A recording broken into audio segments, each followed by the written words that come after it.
30-plus years ago, I was living in Beverly Hills, California. And a friend of mine one day said, "Jim, you've got to come and tell your story to my service club." He belonged to the Rotary Club.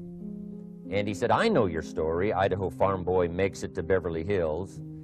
But he said, "I know my club members would love to hear your story. Would you come and at our breakfast meeting and tell your story?" And I said, "Okay." So I arranged a little talk, went and shared my story that morning, and guess what? They liked it. And my phone rang, another club called and said, "Would you come and tell us that story?" My phone rings, another club calls, said, "We've heard about your story. We have a luncheon meeting. Would you come share your story?" First thing I know, I'm spending a little piece of my time giving these breakfast talks and luncheon talks. And then one day, a man who heard my talk about 3 times said, "Would you come and talk to my management and salespeople?" He said, "I've got this little company going, and he said, if you would spend some time talking with my management and salespeople, I'd be happy to pay you." And I thought, wow, wouldn't that be something? Tell my story and my experiences and get paid? He said, "I'd be happy to." Little did I know, that was the beginning of a whole new, brand new adventure for me in sharing my story in speeches and talks and seminars and lectures. And now this business, become one of my most flourishing enterprises, takes me around the world. I went to many countries just this year, had my largest audience early this year in Spain, 12,000 people, 10 different languages being translated at the same time, the whole audience with the earphones on. It's interesting when you lecture with multi-languages. You know, when you hit the punchline, you know, the Spanish laugh first, and then the French get it, and then finally the Italians get it, and last, the Germans finally get it. And then I say, "Hey, the Germans finally got it. I guess we can continue." You know, some languages take longer to translate than other languages. But what an exciting adventure for me. I was in Israel this year. I lectured in France, my first trip to Prague, Czechoslovakia, Lisbon, Portugal. Last year I was in London lecturing. Happened to be there the same night Pavarotti was singing in London. So, a big dilemma for the people in London. Shall we go see Jim Rohn or shall we go listen to Pavarotti? Well, I must admit he had more people than I did, like 150,000 more. He did a free concert in Hyde Park, and they expected 250,000, but only 150,000 showed up because it rained. And they all got soaked from Prince Charles on down, but they sat in the rain and listened to Pavarotti. I would have been happy that evening, right, to cancel my seminar and go sit in the rain and listen to Pavarotti. Anyway, he and I have agreed now not to appear in the same city on the same day anymore. Not really, but how exciting for me to be able to travel all around the world and share my story. And then especially to have this chance today to come and visit with you. And when I get a chance to speak at a high school class or a university class, I'm always excited about it.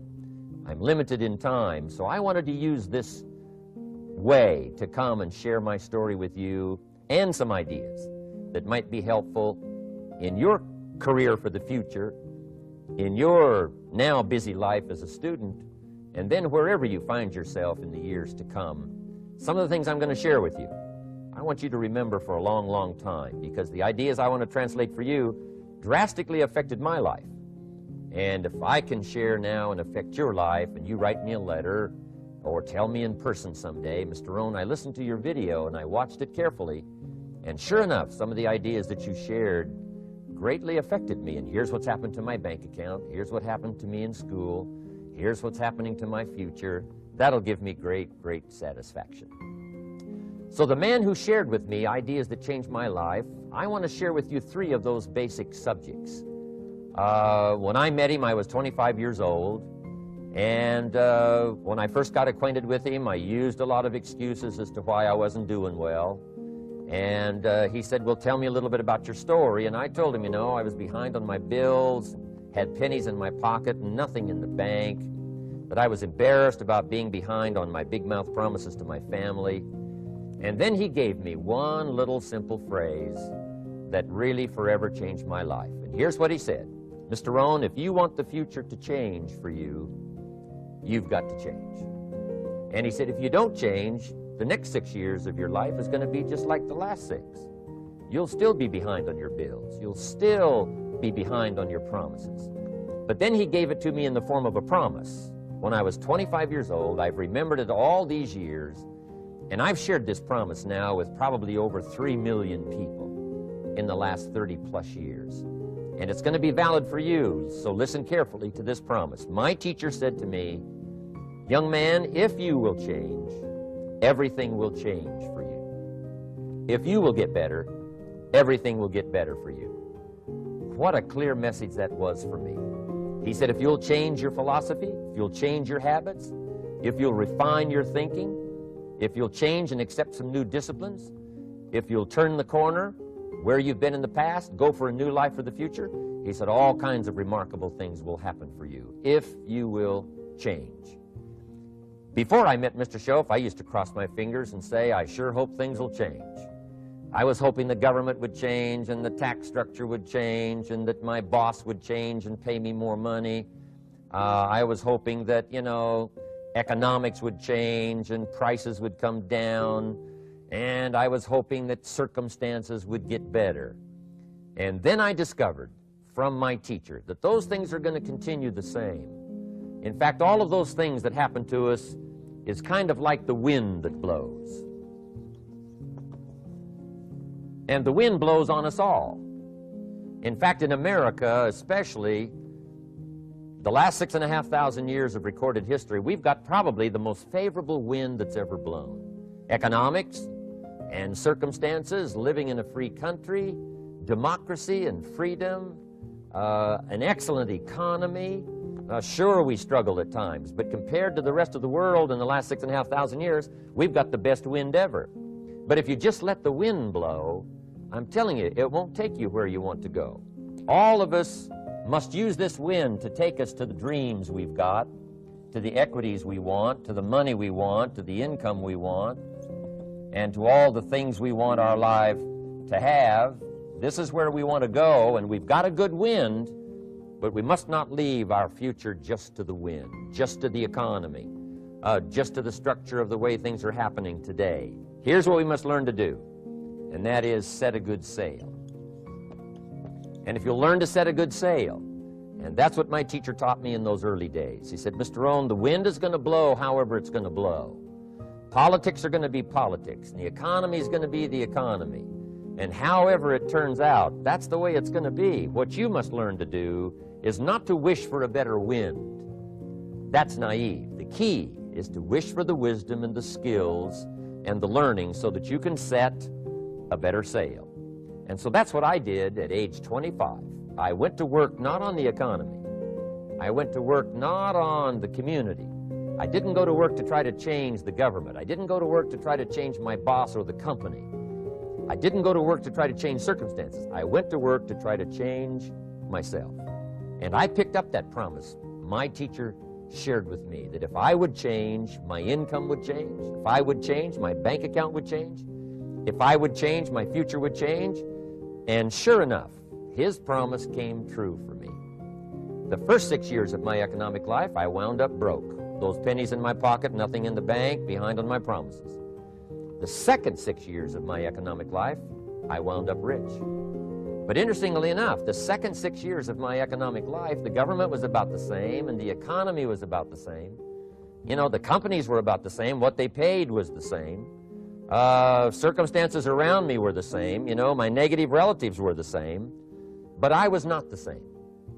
That's how my life changed. And that's how things started working for me, changing my life all those years ago. So that's what I wanted to share with you to begin with, this beginning of what Mr. Schoaf shared with me, that if I wanted my life to change, this was what I was going to have to do. And so he broke it down into 3 subjects that really made an impact on my life, and I want to share those with you. The first subject he called personal development.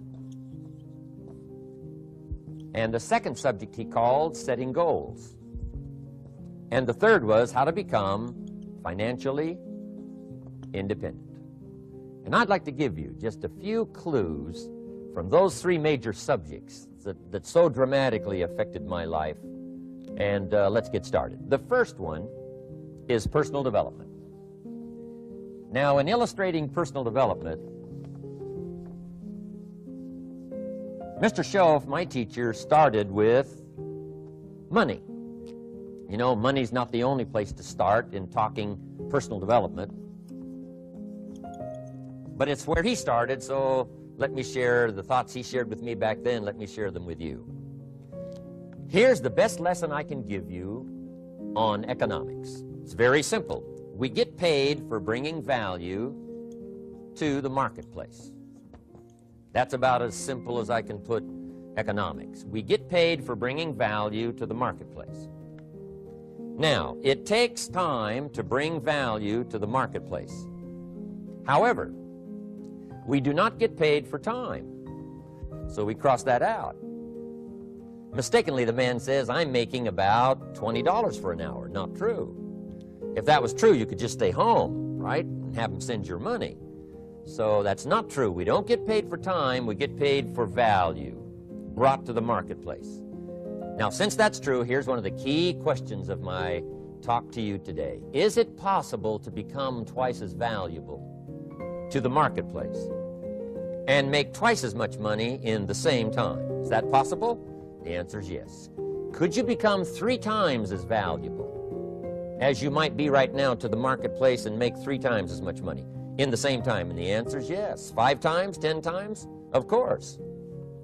America is unique. It's a ladder decline. It starts down here, let's say, at $5 an hour, and it keeps going up. Top income last year, $80 million. The guy who runs Coca-Cola. Now, that's a heck of a ladder. That's why everybody wants to come here, right? The boat people are not headed for Vietnam. People haven't plotted and schemed for 50 years saying if I could just get to Poland, everything would be okay. Not true. Everybody wants to come to America. And the reason is because we've got the best wind ever blowing in our favor. We've got the best economic opportunity anybody's had in 6,500 years. And all you have to do is understand it and take advantage of it. Now, there's some key questions to ask here. Why would the marketplace pay someone only $5 an hour? Very simple answer. They're not very valuable to the marketplace. Now, we must underline to the marketplace. This person might be a very valuable brother, yes. Member of the family, valuable, yes. Valuable member of the church, of course. Valuable citizen of the country, yes. Valuable in the sight of God, no doubt. We're all of equal value in the sight of God. But if you're not very valuable to the marketplace, you don't get much money. You say, well, it shouldn't be that way. Well, then you got to start your own country. You know, this one's been in process for 200 years, and this is the best we've been able to come up with so far. But here's the key. You don't have to stay here. Now, there was a big debate in Congress last year that this $5 was not enough, should be 6, should be 6, should be 6. But we don't need legislation. 6 is already on this ladder. The next step up. You know, if you work for McDonald's, they'll pay you $5 an hour to take out the trash. If you whistle while you take out the trash, they'll pay you $6 an hour. So we don't need legislation. You just need to take lessons on how to whistle. Have a good attitude. Now, as you begin to climb this ladder, why would the marketplace pay some people $50 an hour? Answer, evidently, they must be more valuable to the marketplace. 10 times more valuable. And is that possible for someone to be 10 times more valuable and earn $50 an hour instead of 5? And the answer is yes. That's what America is all about. Now, why would the marketplace pay some people $500 an hour? Evidently, this person must be much more valuable to the marketplace. That's what's important to understand, to the marketplace. And would the marketplace pay one person $80 million for 1 year's work? And the answer is, of course. If you helped a company make $1 billion, would they pay you $80 million? I'm telling you, it is possible. And that's why America is so exciting. That's why this financial ladder is so exciting. It's possible for all of this to come true for all of you, no matter where you start. As a student in school, just getting started out there in the workplace, this is all possible for you. Now, Mr. Schoaf gave me the clue on how to climb this ladder as high as I wanted to climb. Now, we're talking primarily economics here. There's a lot of other ways to become valuable to your family, valuable to your friends, valuable to the community, valuable to the team, right? Valuable to the team effort, valuable to the concert. But here's what he said to me. In climbing this ladder economically, all you have to do is work harder on yourself than you do on your job. Once I heard that, it made sense to me. I kept hoping that everything else would change around me, found out that if I went to work on myself, worked on my skills, worked on my language, if I became better than I was each year, if I grew in skills and language and vocabulary and competence, then I would become attractive to the marketplace. Not very long ago, a company called me and said, Mr. Rohn, we're expanding internationally. We'd like to have a bit of your expertise to help us. Would you give us a bit of your time? We'll add some millions to your fortune. And I said, okay. And I thought later, isn't that interesting? They would call me. Then my second thought was, of course they'd call me. Who else would they call? I can get the job done. Now, what a contrast for me, farm boy from Idaho, raised in obscurity, parents of modest means, broke when I was 25. How come I would get a telephone call and someone offer me a lot of money to help them in expanding around the world? Simple answer, evidently. Something happened to me between age 25 and where I am today. And I can tell you where it all started. From my teacher, Mr. Schoaf, who said to me, we don't have to change what's going on out there. That's the wind that's blowing. All we have to do is change what's going on in here. And now there's several ways to do that on personal development. And let me give you those ways. Here's the first one. We must learn from personal experience. Pretty simple. Learn from what happens to you. Take a look back over the last few months. Did you make some mistakes? How could you correct those for the future? Take a look back over the last year.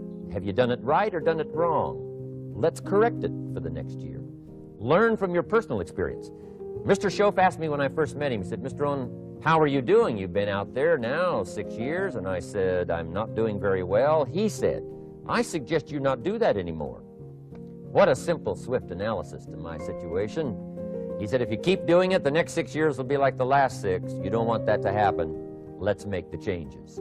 So learn from your personal experience. Now, here's number 2, why I came to share this video experience with you today. And that, I call it OPE, other people's experiences. That's me, other people. That's your teacher, other people. That's your friends and colleagues, other people. The people you meet that can pass along to you their experiences, what's happened to them, the mistakes they made, how they corrected them, how they changed their health and changed their bank account and changed their income and changed their future. That's it, other people. Now, there's 2 kinds of people to learn from. One is failures. It's too bad failures don't give seminars, right? That would be valuable. Bring your notebook, have them tell you how they lost it all and threw it all away, threw their health away and threw their friendships away and things didn't work out well. That would be valuable. But now then we must also learn from positive, people that have done well. They've got the health, and so we ask them, how did you become so healthy? They've got the skills, so we ask them, how did you become this skillful? They've got the income, so we ask them, how did you get here in such a short period of time? So now here's what's important in personal development. In learning from other people, we learn, number 1, by observation. We learn what we see. We watch people that are successful in what they do. In sports, we watch their disciplines. In business, we watch their disciplines. By observation, what we can see. The reason I created this video was something that you could see someone's experiences translated for you. Second, we learn by what we hear. I've got some of my lectures on cassette tapes, so you can take them with you wherever you go and learn by listening. Turn your car into a mobile classroom and listen. And then listen to the sermon on Sunday morning. Listen to the lectures. Listen to the teacher. Listen to someone who's got something good to say. And then number 3 is vitally important on personal development, and that is read all the books you can possibly read in your lifetime. Mr. Schoaf got me started on my library. I've got one of the better libraries. Haven't read everything in it, but I feel smarter just walking in it, my library. At least I was smart enough to buy it. Now I got to be smart enough to read it. Then, of course, I got to be smart enough to decide what's valuable and then do it. But this one is very important. Become a good reader. Some books that helped change my life. Mr. Schoaf recommended, of course, the Bible. And my parents made sure I was a pretty good scholar by the time I was 18. That's been so beneficial for me, drawing from those illustrations, reading about those stories, people who made it and people who didn't make it, and what the difference was. And then other books that helped to really change my life. One called Think and Grow Rich by Napoleon Hill. And then a book that helped me become financially independent by the time I was 31. And that book is called The Richest Man in Babylon by George Clason. And I'm going to share a little bit of that book with you when I get to financial independence today, our third subject. But I started reading the books, attending the classes, making sure that I got in front of people that had something good to say. And then I started keeping a journal. One of the major things my teacher taught me was to keep a journal. He said, don't trust your memory. If you hear something good, just make a little note and write it down. Now, at first I took, notes on pieces of paper and torn off corners and backs of old envelopes. And it didn't serve me well, thrown in a drawer. Then I learned to keep a journal, a bound copy of all my notes. So I would suggest you do the same. Things that impress you, a poem that impresses you. When you attend a class, some of the ideas that impressed you, jot them down. You read something in a magazine, right? Some ideas, take those out, put them in your journal. Keep a good journal the rest of your life. This will serve you well. My journals make up a significant portion of my own library. And if you saw my library and saw my journals, I tell you what you'd have to say. This is the library, and these are the journals of a very serious student. No wonder Mr. Rohn is invited to lecture and speak on his experiences around the world. So I want the same thing to happen to you. Value captured that you can resort to later, go back over it and review it, and let it become valuable to you. So that's my first subject, personal development. Work harder on yourself than you do on your job. Develop the skills, learn the lessons, take the classes, absorb all that is being taught to you these days. And then later on, of course, you can sort it out, what's valuable for you and how to refine it for your business and for your life and for your future. But the main thing is to get it and start this process of personal change, personal development. And let me say it one more time. If you will change, everything will change for you. You'll never be the same. You'll keep growing. As you look back on a few months, look back on a few years, you won't believe the progress you can make. Economically, your relationship with your family, your friends, and whether you're in sports or economics or whatever, I'm telling you, that whole process of committing yourself for personal change, personal value, can really make your life unique and worthwhile. Now let's cover the second subject, on setting goals. Mr. Schoaf gave me some tips on setting goals that changed my life forever. And I want to share those with you.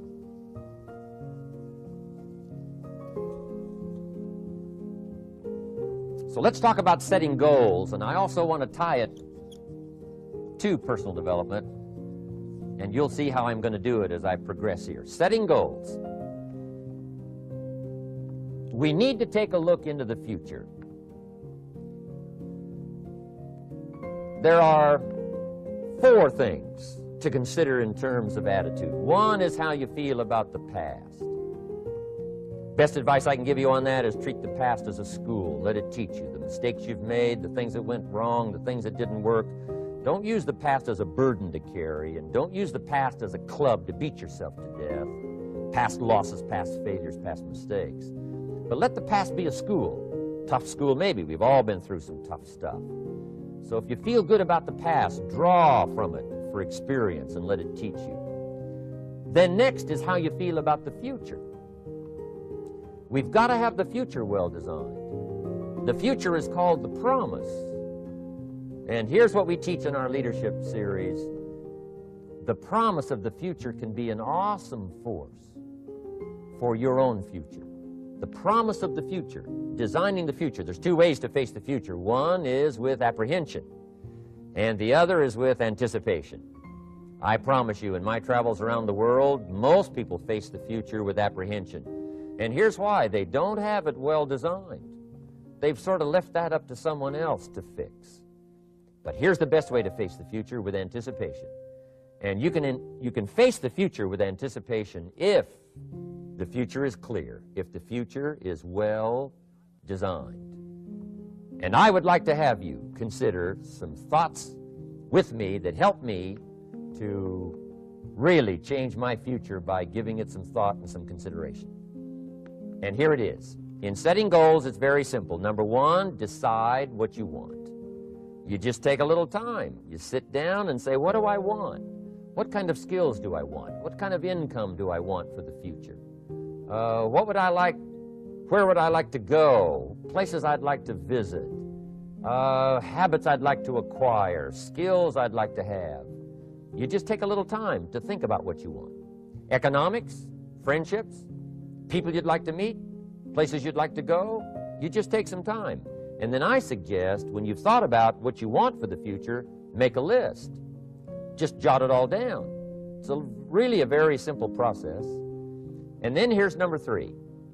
Keep all the old lists. I'm telling you, this served me so well, keeping my old list of goals. I look back now 10, 20 years ago at goals I set, lists I made, and I smile now because here's what I thought was so important, 20 years ago. Now some of those things aren't even on my list. I've got a new list. I've grown. I've changed. I've matured. But I give you that advice. Decide what you want. Number two, write it down. Number three, keep the old lists. And then here's number four. When you get something that's on one of these lists, check it off. Part of the fun of having a list is checking it off. And then if you can add some drama to checking it off, see, that's what really helps. I set a goal to go to Spain many, many years ago. And when I finally made my first trip to Spain, I had that journal with me that had that list in it. And while I had my journal on my lap, waiting for the wheels to touch down in Madrid, I waited until the wheels touched the runway, and I checked it off. Just adding a little drama. So, part of the fun of having a list is checking it off. Now, here's what's important about the lists and designing your future. If the future gets clear, the price gets easier. Because you got to remember, for every promise, there's a price to pay. Everybody's got to pay the price. Everybody's got to do the deal. Everybody's got to do the disciplines. Everybody has to pay. But here's what I've discovered. If the promise is clear and powerful, the price is easy to pay.